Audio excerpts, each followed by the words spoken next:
इस क्लास के तहत सभी विद्यार्थी ट्रांसफॉर्मेशन में जो आपको फर्स्ट टॉपिक है उस टॉपिक के बारे में आप लोग सीखेंगे। मतलब जो ट्रांसफॉर्मेशन है, ट्रांसफॉर्मेशन में आपको बताया गया ट्रांसफॉर्मेशन क्या होता है। मतलब सेंटेंस को एक पैटर्न से दूसरे पैटर्न में चेंज कर देना बिना उसकी मीनिंग को बदले हुए। पहला रूल है आपका, रूल फर्स्ट, जिसे हम कहते हैं जो आपका ट्रांसफॉर्मेशन में पहला टॉपिक है। इसमें क्या है? Remove adverb too. मतलब एडवर्ब टू को क्या करना? रिमूव करना। मतलब किसी सेंटेंस में अगर एडवर्ब टू आया है उसको रिमूव कर देना, पहला आपका ट्रांसफॉर्मेशन का टॉपिक है। इसमें सबसे पहले आप जान लीजिए कि ये एडवर्ब टू क्या है। एडवर्ब का मतलब होता है टू मच, ठीक है। That can not be, that can not be, too much that can not be, मतलब इतना अधिक जितना नहीं हो सकता वो आपका क्या कहलाता है? Adverb too. मतलब ध्यान दीजिए ये हमेशा निगेटिव सेंस में यूज किया जाता है। जैसे कहा गया it is too hot to go out, it is too hot to go out. जैसे कहा गया he is too big to walk, ठीक है।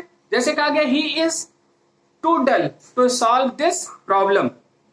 कभी भी हम पॉजिटिव सेंस में इसका प्रयोग नहीं करते, ऑफन हम क्या करते हैं, हम गलती कर जाते हैं। जैसे कहा गया I am too glad to see you, मतलब मैं आपको देख करके इतना खुश हुआ, इतना जितना नहीं होना चाहिए, अर्थात यहां निगेटिव सेंस दे दिया। मतलब हम देखकर आपको खुश नहीं हो बल्कि क्या हो गए? जल गए, ठीक। इस सेंस में एडवर्ब टू का प्रयोग किया जाता है। इसके लिए आपको हम देखिए यहां पर सामान्य फॉर्मेट आपको बता रहे हैं। जैसे होता क्या है, एक सेंटेंस आपका लिखा गया, हमने लिखा, जैसे यहां पर लिखा he is too old to walk,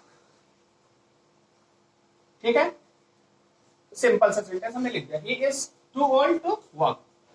देखिए अब एक सामान्य फॉर्मेट है आपका, यहां पर ही लिखा गया, यहां पर टू लिखा गया, ओल्ड लिखा गया, टू वॉक। मतलब एडवर्ब टू कॉम्प्लीमेंट के रूप में यूज किया गया, मतलब एडजेक्टिव के रूप में। देखिए ओल्ड भी है टू, लेकिन यहां पर एडवर्ब यूज किया गया।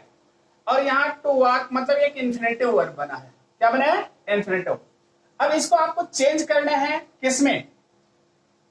इसका रिमूव टू करना है। क्या करना है? Remove to. पहले कंडीशन में हम आपको फर्स्ट कंडीशन आप बता रहे हैं। अब यहां पर आप क्या करेंगे?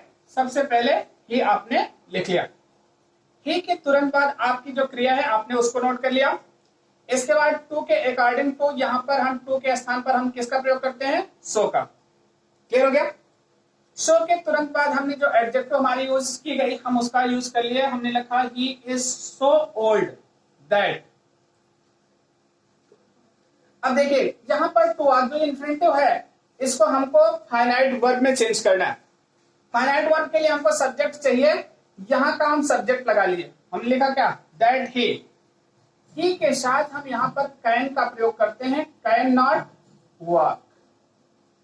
मतलब हम देख रहे हैं इतनी हमको चेंजिंग करना पड़ा, मतलब टू वॉक के स्थान पर दैट ही कैन नॉट का हमने प्रयोग किया। अर्थात अगर हम एक फॉर्मेट बनाएं, आप इस फॉर्मेट को देख सकते हैं।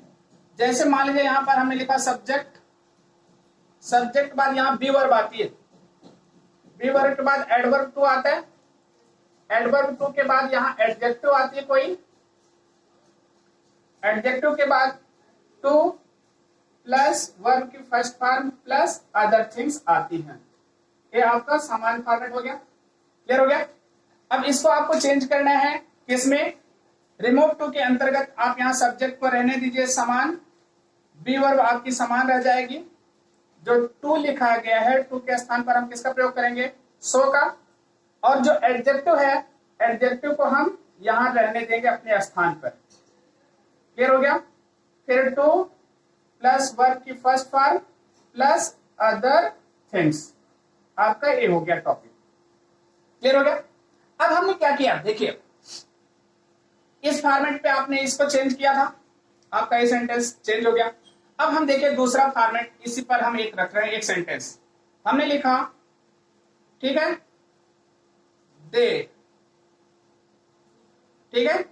दे के साथ हमने लगाया क्या, are to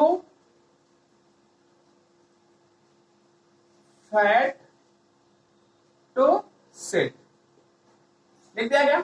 they are too fat to sit, मतलब वो इतने मोटे हैं कि बैठ नहीं सकते। अब इसको चेंज करना रहा, हमने यहां पर लिख दिया क्या, दे आर लगा दिया, टू के स्थान पे क्या लगाया, सो यहां पर किसका प्रयोग किया, फैट का।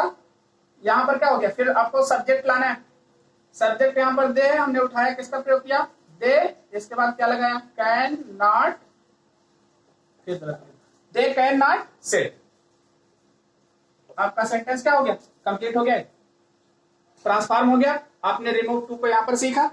लेकिन अगर ध्यान दीजिए, यहीं पर एक सेंटेंस हम आपको लिए फिर दोबारा, कुछ नहीं हम कर रहे हैं, केवल एक काम किए कि यहां पर हमने किया इज के स्थान पर हमने किसका प्रयोग किया, वाज का। दोबारा मान लीजिए आपका ये सेंटेंस हमने दोबारा लिखा, he was too old to walk. इसका मतलब क्या है, यहां पर बी वर्ब सेम आ जाएगी, इज के स्थान पर किसका प्रयोग करेंगे, है वाज का। सो ओल्ड दैट ही, अब यहाँ जो कैन नॉट लगाए ना, कैन के स्थान पर हमको किसका प्रयोग करना पड़ेगा, कुड का, क्योंकि कैन का पास्ट फॉर्म क्या होता है, कुड। क्लियर हो गया।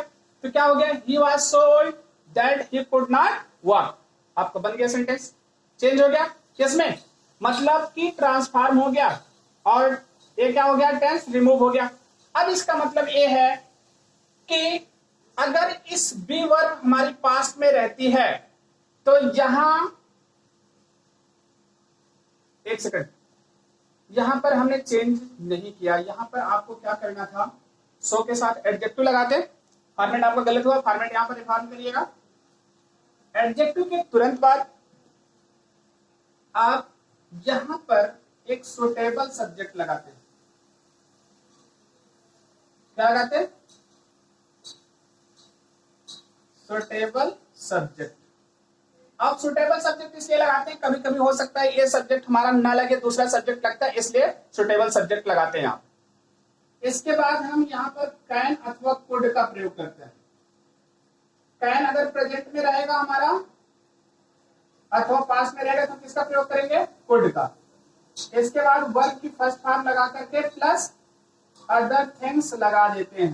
ध्यान दीजिएगा, ये जल्दी में मिस्टेक हुआ, मतलब फॉर्मेट में थोड़ा सा आप लोग ध्यान दीजिएगा। अगर सब्जेक्ट है, बी वर्ब है, टू है, एडजेक्टिव है, टू प्लस वर्ब की फर्स्ट फॉर्म अदर थिंग्स है, इसको हमने चेंज किया।